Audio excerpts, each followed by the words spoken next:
Are the Toronto Maple Leafs about to make a game-changing move before the trade deadline?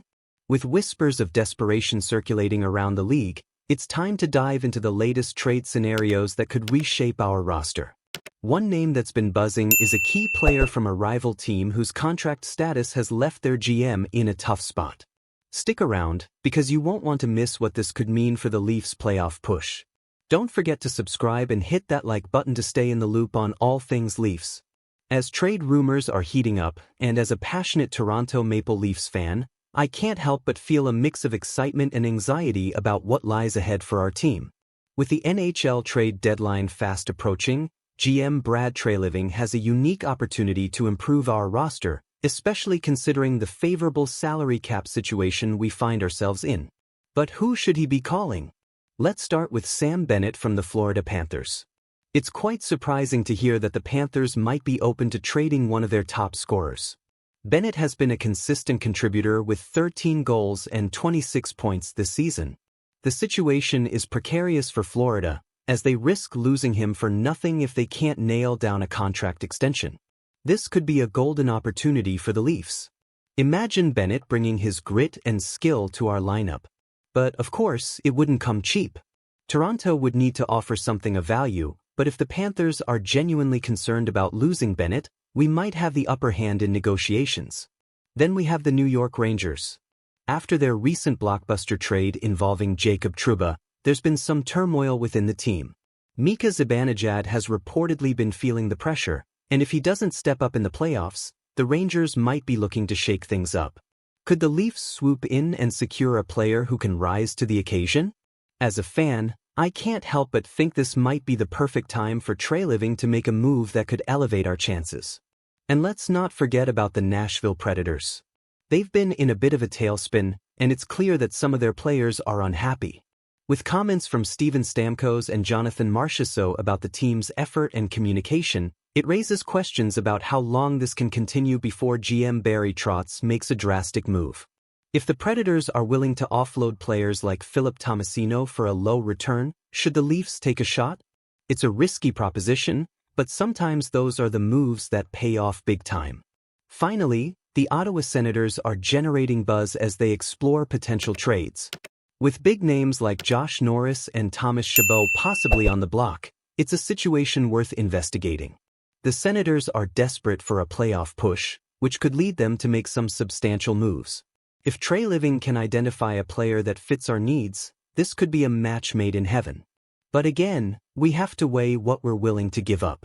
At this point in the season, every decision counts. The pressure is mounting and the stakes couldn't be higher. I can't help but wonder, are these the right paths for Treliving to explore? You know, I'm honestly divided. On one hand, I see the potential and the excitement of bringing in a player who could make a real difference. On the other hand, I worry about the long-term implications of any trade. So, what do you think?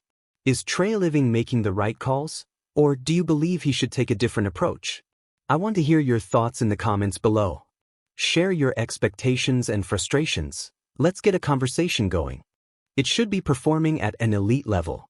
Auston Matthews and Mitch Marner are undeniably the stars of the first line, yet they seem to be struggling to unlock the true potential of the power play.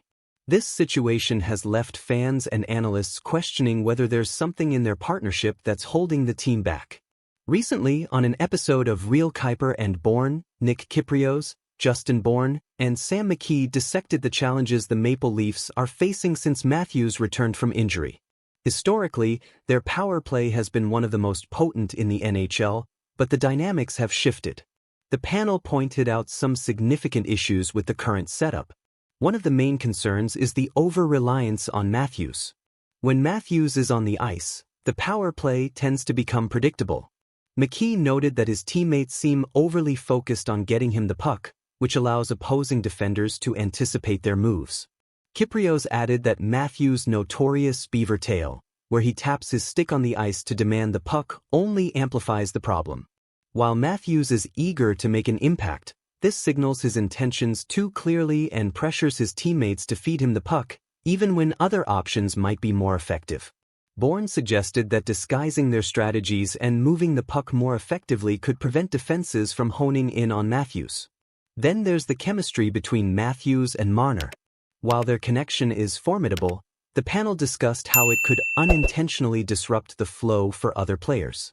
Bourne pointed out a recent game sequence where forced passes between Matthews and Marner halted the power play's momentum, arguing that their dependence on each other could stifle the creativity of their teammates. This raises a vital question. Should the Maple Leafs rethink how they deploy their star players on the power play? Another issue is the imbalance between the first and second power play units. Bourne and Kyprios noted that the second unit often feels like an afterthought, which undermines the overall effectiveness of their man advantage. Bourne emphasized that the long-term strategy for the Maple Leafs should maximize Matthews' contributions, especially considering his hefty $13.25 million cap hit. However, solely relying on the first unit can lead to fatigue and overexposure while stunting the growth of secondary contributors.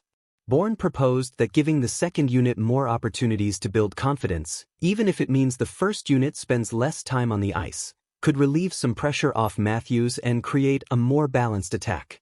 Now, let's put this into perspective. The Maple Leafs power play is still one of the best in the league, ranking third in the NHL with a conversion rate of 26% over the past few seasons.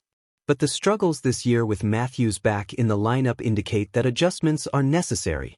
As the panel highlighted, the solution isn't to remove Matthews. It's about finding ways to make the unit less predictable and more dynamic.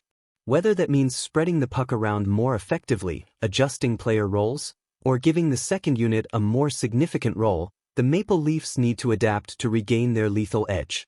With nearly $50 million invested in their top stars, the pressure is on to figure this out. If the Maple Leafs can strike the right balance, they could turn this frustration into a tremendous asset, reminding the league just how dangerous they can be with the man advantage. So, what do you think? Do you believe this is the right path forward? Personally, I'm torn. I see the potential for greatness, but can they unlock it? I want to hear your thoughts. Share your expectations and frustrations in the comments below. And if you found this analysis helpful, don't forget to give us a thumbs up, share this video, and subscribe to the channel for all the latest updates. Hit that notification bell so you never miss a moment of Maple Leafs news.